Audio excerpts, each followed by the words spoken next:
It was Christmas. The men involved, you could hear the comments, "Merry Christmas indeed. What are we doing?" The commander, his stomach was in knots. He was watching his men do the impossible. He was watching them struggle. He was watching them suffer. There was snow, there was rain, it was cold. I know, hard to imagine around here. Cold, right? The worst kind of cold, cold and wet. Miserable. They were making a desperate gamble. If the enemy was aware of their arrival, they'd be beaten back, one more defeat added among many, and his army might dissolve completely. But his men were hungry. They were hungry physically, but they were hungry for a victory. They hadn't had one of those, at least not in a long time. And the fledgling revolution was in danger of falling apart. He watched as his men marched in the snow, many of them with no shoes, blood trailing behind their footprints. They were without equipment. They were without proper food or supply, and they were in desperate, desperate need. And this was the army he was going into battle with. The enemy was comfortable and secure. The enemy was in warm guardhouses and homes where they were quartered. They were resting comfortably after a night of revelry, of enjoying a Christmas supper and enjoying the benefits of being the superior force in the land, knowing that the enemy could not reach them, knowing that they could not do the impossible. Meanwhile, the impossible was being done as they didn't even look. General Washington watched as his men were ferried across the Delaware River by New England ferrymen and boatmen who had done near impossible things before, evacuating his army from New York, things of that nature. And these guys were navigating the icy river in the rain and the snow and the dark. They were carrying horses and cannon and men. He had 1,700 men who were unfit for duty out of his 4,000 or so soldiers. They were too sick to fight. He didn't have much but a vision and the secure knowledge that the enemy was not expecting something from him on this night. By the morning of December 26, 1776, the American Revolution, well, let's just say it wasn't won, but it certainly had been saved. As Washington and his troops captured over 1,000 of the enemy, losing only about 6 of his own men, and completely drove the Hessian mercenaries, which the British had hired, from Trenton. They had crossed the Delaware. They had done the amazing. They had done the impossible. They had done it in the face of allies who wouldn't show up. His own generals, one of them basically disobeyed orders and was slow in coming on purpose and didn't show up for the battle. Another one couldn't make it. He overcame enemies that derided him and called him all sorts of names. And as we turn back to Nehemiah, we find him in a similar position, basically trusting only that God will get him through, because the enemies were lined up against him. When we left off, Nehemiah had just gone through a night inspection in chapter 2. We had finished in verse 16 where he had not told anyone of his mission until he had finished the survey, till he had finished figuring out exactly what needed to be done. He was getting ready to cast vision for his people, but he wanted to do it in a realistic way. He wanted to be able to say, this is what needs to be done and how it needs to be done. And so he had gone by night to inspect Jerusalem after arriving. He had looked around. He had surveyed the impossible task that was to be done. And in verse 17, he speaks to his people, the Jewish priests and nobles, the officials, and the rest of the workers, in other words, the people. Then I said to them, you see the problem that we have, Nehemiah states. Jerusalem is desolate and its gates are burned. Come on, let us rebuild the wall of Jerusalem so that this reproach will not continue. He gives them the challenge. A leader within the Christian world, a leader within the world as a whole,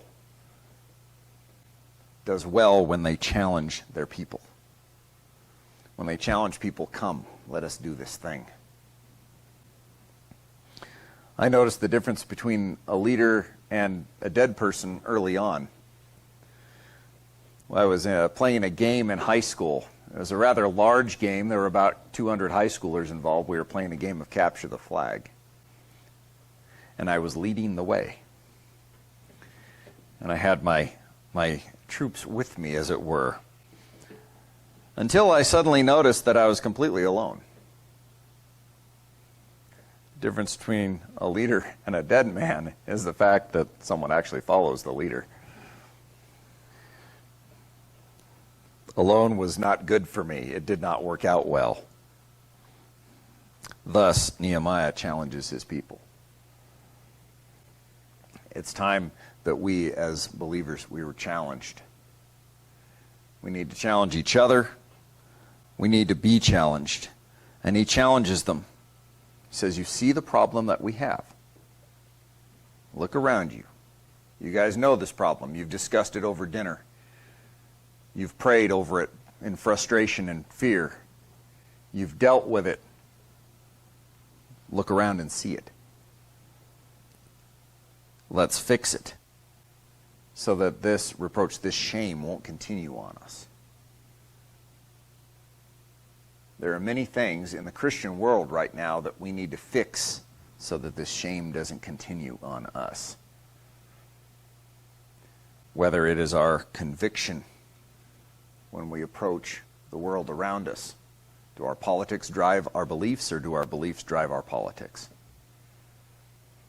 Do our beliefs drive how we approach things in the world, how our relationships, or do our relationships drive our beliefs? Over and over again, we come up against problems as we deal with them. Life is a series of issues and problems. How you deal with them is the key. And Nehemiah, the man of God, deals with them well. He issues a challenge. Then, look at verse 18. I related to them how the good hand of my God was on me, and what the king had said to me. First, he issues the challenge, and he goes in the same order that he experienced it. He heard the need, and then he saw God provide. So he shares the need, and he shares God's provision. This is what the king did. This is what the king said. This is what the king has provided. He's telling them that the impossible is not impossible. If you had sat in Jerusalem, seeing it surrounded by enemies, and you had sat there looking at the walls burned down and crushed, the gates burned and destroyed, the people oppressed by their neighbors, I doubt that many of us would have thought, yeah, this is going to get fixed anytime soon. As human beings, we tend to see the impossible, but Nehemiah sees past that. And this is their reply. Let's begin rebuilding right away. So they readied themselves for this good project in verse 18. but. That is a loaded word in Scripture. Sometimes it brings a wonderful thing. Sometimes it is the transition from something horrible to something wonderful. And sometimes it brings on the resistance. Here it brings on an enemy. But how many of those have you had in your life? Things are going well, things are going smoothly, but then here comes the issue. You know, you're driving down the road, the simplest of examples. We're headed for Thermopolis. We're having a family vacation. Isn't this fun? But then the tire goes flat. Small problems in life. Ministry was going well. The children's ministries were exploding. My job was going extremely well, but then resistance came from within our own pastoral staff. Problems. They come. Fill in the blank with your life. And then we will compare these two men. Nehemiah, the man of God, and this man that comes, Sanballat, the man of the world, the enemy of God. Here we are. The people are readying themselves. Preparations are being made. There's excitement in the air. And verse 19. But when Sanballat the Horonite and Tobiah the Ammonite official and Geshem the Arab heard all this, they derided us and expressed contempt toward us. They said, "What is this you are doing, and are you rebelling against the king?" So I responded to them by saying, "The God of heaven will prosper us. We, his servants, will start the rebuilding. But you have no just or ancient right in Jerusalem." Here you are. We don't know a great deal about these guys other than the fact that they were officials of the empire. And we believe Sanballat the Horonite was actually a Samaritan leader. Next door. Right next door. You remember Jesus' exchange with the woman at the well. How is it that you, a Jewish man, address me, a Samaritan woman? There was a lot of history behind that statement when she said it. Not just man, woman. Not just religious leader and religious reject, you might say, but Jew and Samaritan. Because of a lot of past issues, including this. Sanballat the Horonite, Tobiah the Ammonite. The phrasing here is a little interesting because it just says official or servant a lot of times right after his name. It's just making the point that he is a member of the official entourage. He's a servant of the empire. He's one of the local officials. And Geshem the Arab heard all this. They derided us and expressed contempt towards us. So look at this point. First thing here is that the person who opposes God, what does he do? He derides. He attacks. He makes fun of. He belittles. That's the way of the world, isn't it? You have an opponent, and this is what you do to him. In politics, we have an opponent. This is what we do to him. We make up funny names for him. We attack him. We deride him. We make fun of them. We throw false accusations at them. This man starts with a false accusation. The world starts with a false accusation. If you look at the verse here in 20, he says, I responded to them. Nehemiah responds to this false accusation. The false accusation was, are you rebelling against the king? Why would you rebuild the walls? You rebelling against the king? You think you're going to set yourself up as a king? It wasn't just making fun of him. It was throwing a direct accusation at him to try to scare him. This is a common political issue in our time, isn't it? You throw something at somebody, you try to scare them, try to make them back down. Here they are. A false accusation. And he responds with, the God of heaven will prosper us. We as servants will start the rebuilding. But you have no just or ancient right in Jerusalem. That seems a kind of harsh statement, but it's a statement of truth. The world attacks with a false accusation.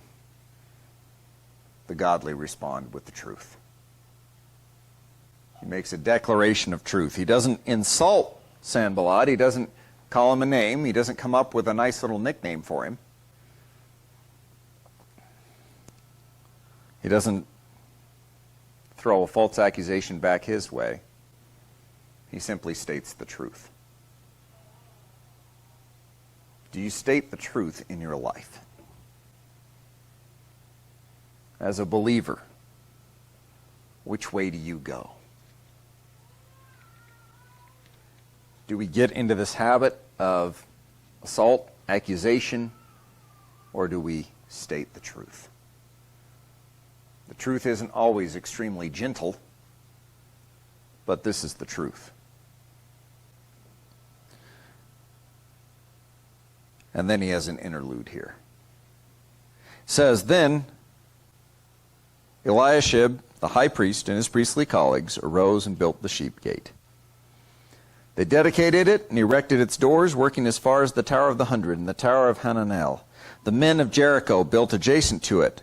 Zakur, son of Imri, built adjacent to them. And he starts going through a list. We won't go through the whole chapter of who built what, but basically everyone is assigned a spot. Nehemiah continues planning well.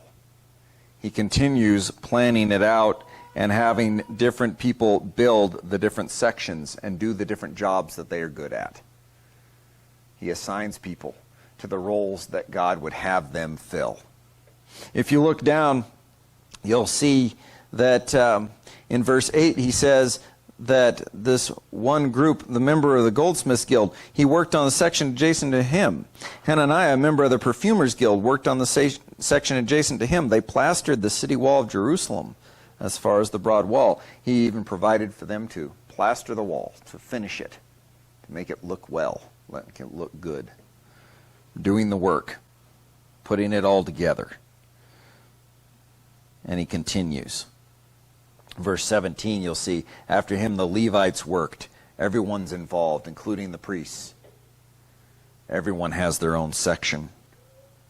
After him, Hashabiah, head of half the district of Keilah, for his district, and after him their relatives worked. He keeps going. Verse 28, above the horse gate the priests worked, each in front of his house. And he goes so far as to say in verse 32, at the room above the corner in the sheep gate, the goldsmiths and traders worked. Everyone has a job.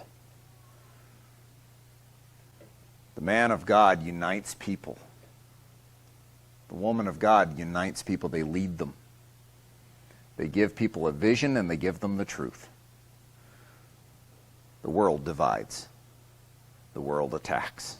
The world tells lies. If you remember what Jesus said to the Pharisees at one point,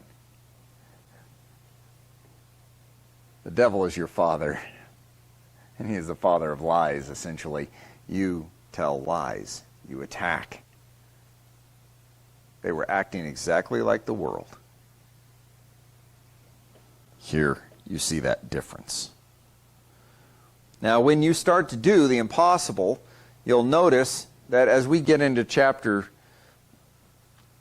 3 here, chapter 4, and we're coming up into it, we see here in verse 1,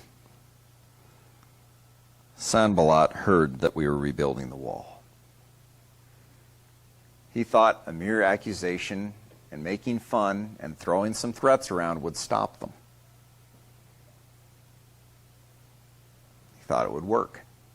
It didn't. When the impossible is done, it upsets people. When you do what they said you couldn't. When God's people do what the world thinks shouldn't happen, there's trouble. The problem, rather than simply going away, grows. As we look in chapter 4. Sanballat heard that we were rebuilding the wall. He became angry and was quite upset. He derided the Jews, and in the presence of his colleagues in the army of Samaria, he said, "What are these feeble Jews doing? Will they be left to themselves? Will they again offer sacrifice? Will they finish this in a day? Can they bring these burnt stones to life again from the piles of dust?" Then Tobiah the Ammonite, who was close by, said, "If even a fox were to climb up on what they are building, it would break down their wall of stones. Hear, O God, our God, for we are despised. Return their reproach on their own head. Reduce them to plunder in a land of exile. Do not cover their iniquity, and do not wipe out their sin from before them, for they have bitterly offended the builders." So we rebuilt the wall, and the entire wall was joined together up to half its height. The people were enthusiastic in their work. Nehemiah continues with relating these guys' reaction. You notice their offense towards the Jews is growing. Now, they're not just saying or conveying messages that are negative. They're going a step further. They hear that they're rebuilding the wall. They're angry.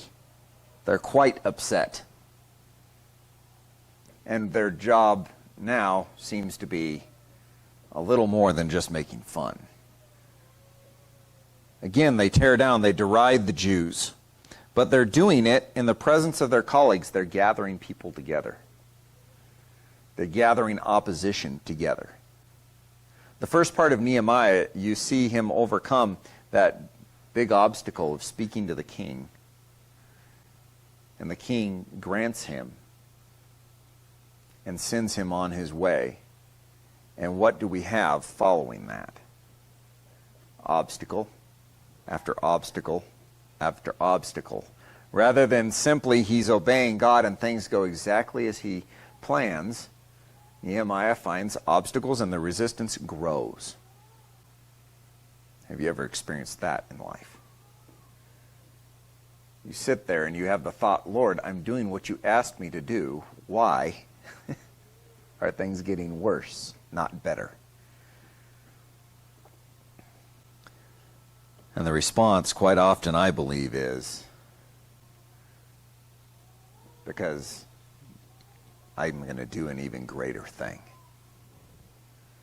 If God simply had us at minimal opposition all of our lives, we would have a minimal view of God. Nehemiah is not a guy with a small view of God. And you'll see his reaction. His reaction to this opposition is the same as his reaction to the first problem that he heard. Look at it with me, if you will. These guys say in verse 2, well, these feeble Jews, what are they doing? We're used to weaklings over there. They're not going to accomplish this. Will they be left to themselves? There's some discussion about the Hebrew here. It's a little bit difficult in translation. It could be translated, will they commit their cause to God? Will they rely on God? Will God provide for them? Will they be able to do this? And you can hear the underlying words. What's the underlying thought there? There's no way. And if they get very far, we'll stop them. They're angry. They're frustrated.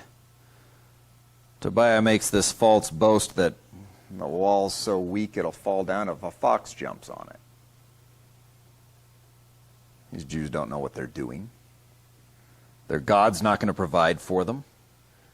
Nehemiah's response is the same as before, prayer. Hear, O our God, for we are despised. Which, because there is people, this is God's reputation. God respond.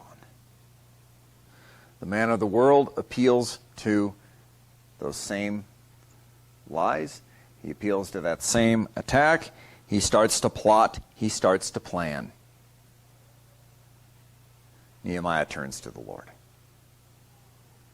What's your reaction when you face obstacles? Take a note from Nehemiah. We all should. When we have obstacles before us, our first response is, yes, we turn to the Lord. As the obstacle grows, his reliance on the Lord grows. He started out that way. He's continuing that direction. He's continuing his reliance on God. He calls for the Lord to give these guys the same experience that the Israelites have experienced, for which they're mocking them.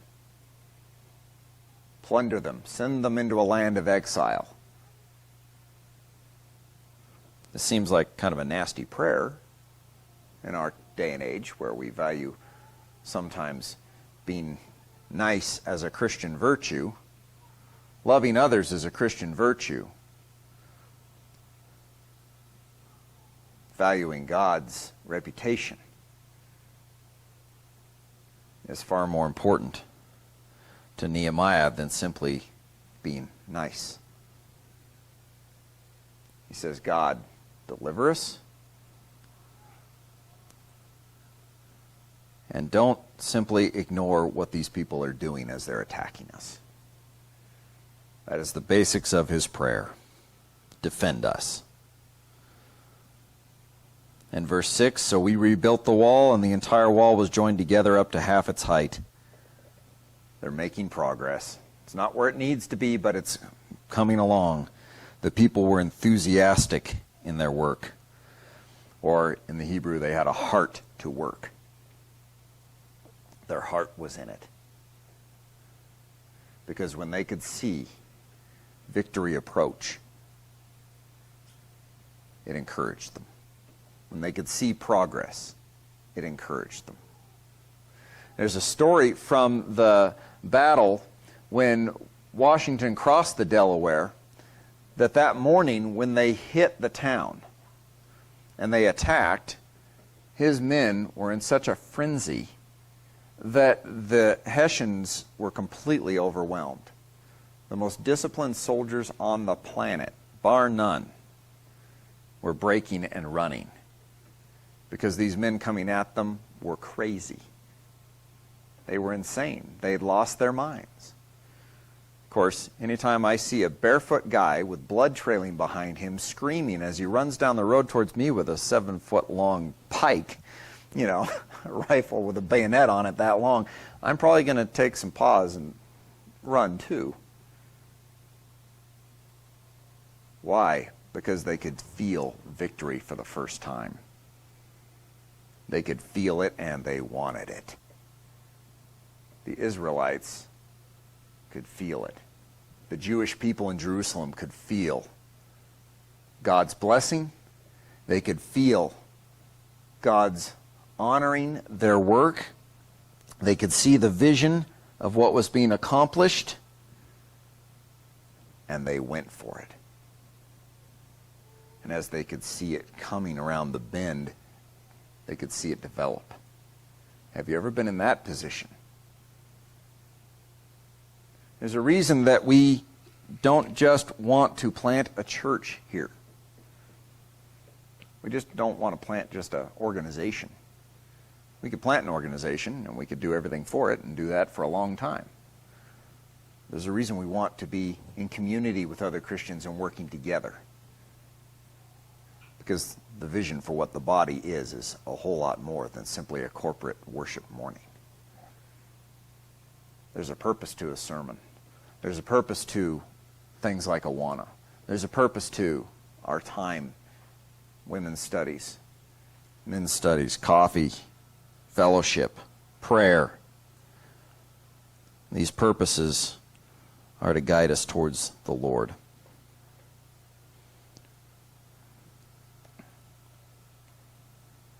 As we continue in this passage, we get to another reaction. And we'll leave off with this. Just because victory was sensed and just because things were going well doesn't mean the obstacles stopped. He says this, when Sanballat, Tobiah, the Arabs, and the Ammonites, and the people of Ashdod heard that the restoration of the walls of Jerusalem had moved ahead, and that the breaches had begun to be closed, they were very angry. All of them conspired together to move with armed forces against Jerusalem and to create a disturbance in it. As God's work grows, so does the resistance of the world. As you follow God's will in your life, the resistance of Satan becomes stronger. Note that his servants in this case go from derision to conspiracy to arming themselves. They get more serious as they go. As they see God's work progress, they become more angry, more frustrated. Don't be surprised when that happens. Just know that God is in the business of the impossible. As Satan resists, whether it's physically in your life or through other people and other circumstances, God becomes even more the provider. God's provision, his power, continue to overcome the enemy. And it just makes them matter. So you'll notice that. The world attacks. The world belittles. The world tells you what is impossible. But God provides. God tells us what can be done.